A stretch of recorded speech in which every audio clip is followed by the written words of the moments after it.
Assalomu alaykum do'stlar. 2025-yil 17-mart bo'lsa, ko'rishingiz mumkin.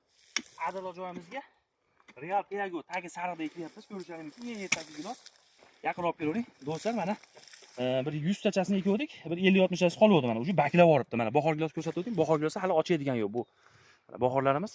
Eng qizig'i Real Piago gullayapti do'stlar. Buni ko'ringlar. Ko'chatida, ekiladigan ko'chatida mana ko'rishingiz mumkin. Mana gul ochibdi ertakiligida mana. 25-aprelda inshaalloh ob-havo ertaki bo'lsa 25-aprelda pishar ekan. Ko'rishingiz mumkin mana tagi sariqda. Mana gilosni ekyapmiz, yaqin olib kelavering. Mana do'stlar, shunday qilib ekib, mana u loyiha turpoq bo'ladi. Mana arada loyiha o'ziga ko'nmaysizlar. Mana.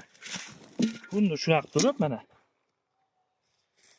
Endi buni nima qilgandan keyin mana xudo xolasa shunday qilib turib mana ezib qo'yasiz. Real Piago eng ertaki gilos qo'shmag'i bo'lmaydi. Xudo xolasa kuzgi ham ko'chatlari ko'p. Xudo xolasa buni pishgandan ko'rsatib o'tamiz, yaqin olib kelavering. Do'stlar, men eng qiziqqanim gilos ertakiligidan gul ochibdi. Hali giloslar gul ochishga ancha bor. Mehnatga lakpatikcha bosib qo'yamiz. Bizni kuzatishda davom etinglar. Mehnatlarimizga bitta lak bosib qo'yamiz do'stlar.